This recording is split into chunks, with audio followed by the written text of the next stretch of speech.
نہریں یا دریا بھی کیوں نہ ہو عزیزان مان، اوریجن ان کی بھی یہی ہوتی ہے. وہ جو فالتو پانی ہوتا ہے وہ پہاڑوں کی چوٹیوں کے اوپر ریزروائر کی شکل میں وہاں برف بن جاتا ہے. کہا یہ بتاؤ کہ یہ جو پانی اور اس کی یہ خصوصیت کہ اس سے یہ کھیتی پکتی ہے، اس پر تمہاری زندگی کا انحصار ہے، پانی میں یہ خصوصیت کس نے رکھی ہے؟ تمہاری عطا کردہ ہے یا یہ ہماری عطا کردہ ہے؟ لو نشاء لجعلناہ اجاجا فلولا تشکرون. ہم اگر چاہتے تو جیسا سمندر کا پانی کھاری ہے جو اس سے سحاب بن کر اڑتا، وہ بھی اگر کھاری ہوتا تو کیسے کھیتی کر لیتے؟ تو بنیاد دیکھ رہے ہیں آپ، ذرائع رزق کی اصل و بنیاد جو ہے وہ عطیات خداوندی ہیں، تمام انسانوں کے لیے یکساں. افرأیتم النار التی تورون انتم انشأتم شجرتها ام نحن المنشئون. آگ، حرارت، اس پہ بھی مدار ہے زندگی کا. یہ دوسری جگہ ہے یہ سبز ٹہنیاں، ان کے اندر اس قدر یہ آگ کے شعلے تم نے پنہاں کیے ہیں یا ہم ان پہ رکھ رہے ہیں؟ بڑا خوبصورت انداز میں قرآن بیان کرتا ہے. یہ سب کچھ ہم کرتے ہیں، تم اس میں کیا کرتے ہو؟ محنت کرتے ہو صرف. نحن جعلناها تذکرۃ ومتاعا للمقوین. ہم نے یہ سب کچھ اس لیے ذکر کیا ہے کہ حقائق تمہارے سامنے آ جائیں، تذکرہ اس لیے ہم نے کیا ہے. کہا ہے آؤ، فصل پک گئی، کلیان بن گئے، دانے تم نے بوریوں میں بھر لیے، گھر لے جا رہے ہو نا؟ ذرا ٹھہر تو جاؤ، معاملے کی بات ہے، ذرا کر لیں. یہ جتنی فصل ہے اس میں ہمارا جو کچھ دیا ہوا ہے وہ کتنا ہے اور تم نے جو محنت کی تھی وہ کتنی ہے. کاروباری معاملہ ہے. ہم تو بڑے دیانتدار کاروباری ہے، کوٹڈ میں کہہ رہا ہوں، آؤ ذرا بات تو کرو. اب یہاں نہیں یہ رکے گا، لادے گا گاڑے کے اوپر اور لے جائے گا گھر میں یا مارکیٹ میں. کہا رکو ذرا بات تو کرو، ہمارا حصہ ہمیں دے دو، اپنا حصہ آپ لے دو. ہم تم پہ ظلم نہیں کر دیں کہ تمہاری محنت میں سے کچھ چھین لیں. وہ تو فرعون کیا کرتا تھا، یا ملوکیت کرتی ہے، یا دنیا کے سربراہ مملکت کرتے ہیں. ہضمن و ظلمن قرآن نے کہا ہے وہاں، زبردستی استبداد سے چھین کے ہضم کر جاتے ہیں. ہم نہیں کرتے، ہم تو رزق کے طالب ہی نہیں. لیکن آؤ، کاروباری معاملہ تھا، کاروبار کی بات ہے، ہمارا حصہ ہمیں دے دو. کھڑے ہو گئے، کہنے لگے جی ٹھیک ہے، یہ تو ہمارا حصہ ہے. اس میں بنے گا کتنا حصہ آپ سوچئے تو صحیح. یہ باقی جو ہے جی فرمائیے، آپ تو ہمارے نہ سامنے ہیں نہ آپ کا نمائندہ، کیا کریں، اس کو کیسے دیں؟ قرآن کریم عزیزان میں سنیے کیا کہتا ہے قرآن.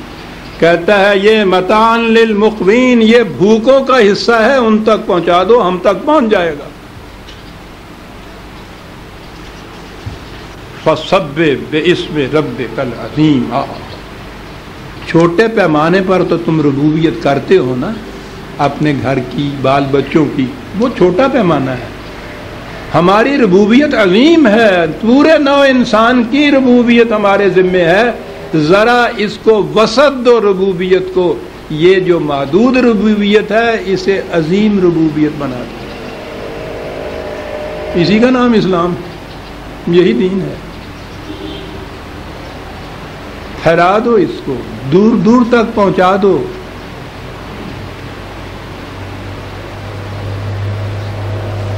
کتنی بار ہم پڑھتے ہیں سبحان ربی العظیم.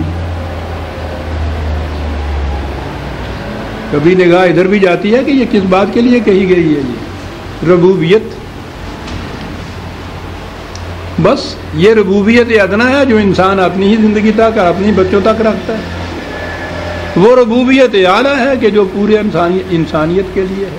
اور تمہارا تو کچھ جاتا نہیں، ہم کچھ چھین تو نہیں ہیں، تمہاری محنت تمہارے لیے، ہمارا دیا ہوا تو دے دو نا. ایک آدھا اور ریفرنس اسی ضمن میں ہے.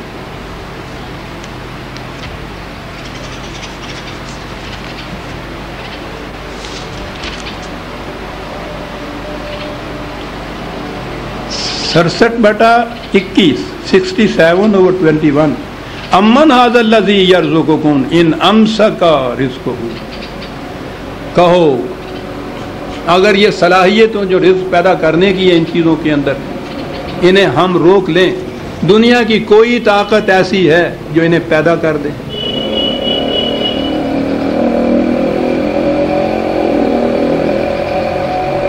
غور کیجئے کس طرح سے وہ بات کو سمجھاتا چلا جاتا ہے. اور تو اور اسی میں ہے، ذرا آگے چل. قال ارأیتم ان اصبح ماؤکم غورا فمن یأتیکم بماء معین. اسی میں 67/30 ہے، 30ویں آیت. یہ وائٹ ہیڈ کا ایک قول ہے کہ جو چیزیں ہمارے پیش پا افتادہ ہوتی ہیں،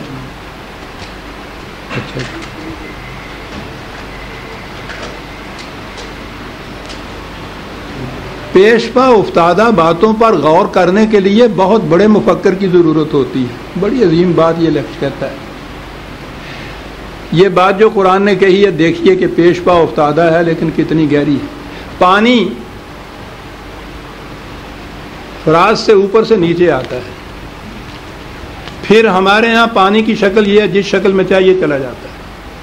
پینے کی بات آپ دیکھیے کہ وہ پانی جو ہے جسے ہم پیتے ہیں وہ کس طرح سے لیکوڈ مایا کی شکل کے اندر ہی چلا جاتا ہے، بہتا ہوا چلا جاتا ہے، چشموں سے ابلتا ہوا اوپر چلا آتا ہے.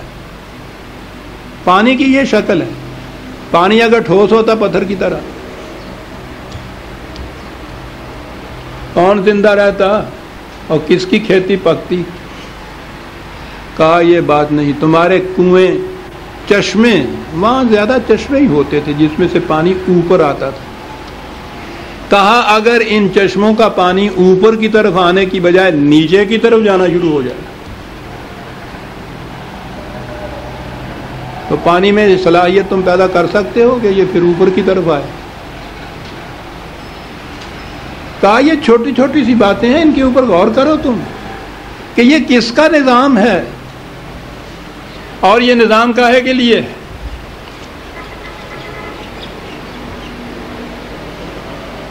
ربوبیت عالمینی کے لیے. الحمدللہ رب العالمین. تمام نوع انسانی کو سامان زیست بہم پہنچانے کے لیے یہ سارا انتظام ہمارا اس طرح سے ہے. اور یوں ہے جو ہم نے ان ذرائع کو اس طرح سے تقسیم کر رکھا ہے. اب دیکھا کیا بات بن کی جو آیت آئی تھی ہمارے سامنے. اصول رزق یا جسے آپ کمائی کہتے ہیں، میں نے عرض کیا نا کہ یہ کمائی وغیرہ کے الفاظ جتنے بھی ہیں یہ سرمایہ داری کے نظام میں آ کے یہ اصطلاحات اور معنی اختیار کر لیتی ہیں. یہ کمائی کا معیار ویجز ہمارے ہاں بن گیا ہے. مزدوری جسے کہتے ہیں، اس کی اتنی، اس کی اتنی، اتنی اس کی، یہ کون مقرر کرتا ہے؟ سرمایہ دار مقرر کرتا ہے، کارخانہ مقرر کرتا ہے، ذمہ دار مقرر کرتا ہے. یہ جو مزدور ہے وہ تو نہیں مقرر کرتا. تو قرآن یہ نہیں کہتا. قرآن کہتا ہے کہ یہ جو ذرائع ہیں جن سے یہ سارا کچھ ہوتا ہے. اب آئیے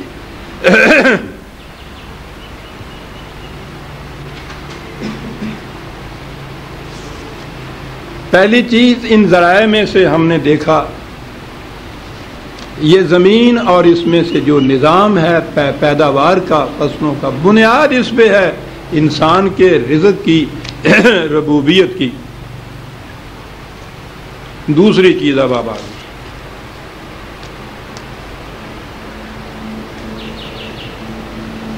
انسان کی ذاتی صلاحیتیں، ذہنی صلاحیتیں، دماغی صلاحیتیں، دیکھنے کی، سننے کی، قلب کی صلاحیتیں، ان پہ دار و مدار ہے نا. آگے نئی نئی چیزیں انسان وضع کرتا ہے، نئے نئے طریقے اختیار کرتا ہے. یہ جو بڑے بڑے سائنسدان ہیں ان میں اور ایک مزدور میں فرق کیا ہوتا ہے؟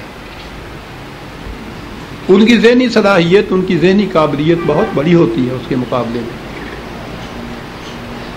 یہ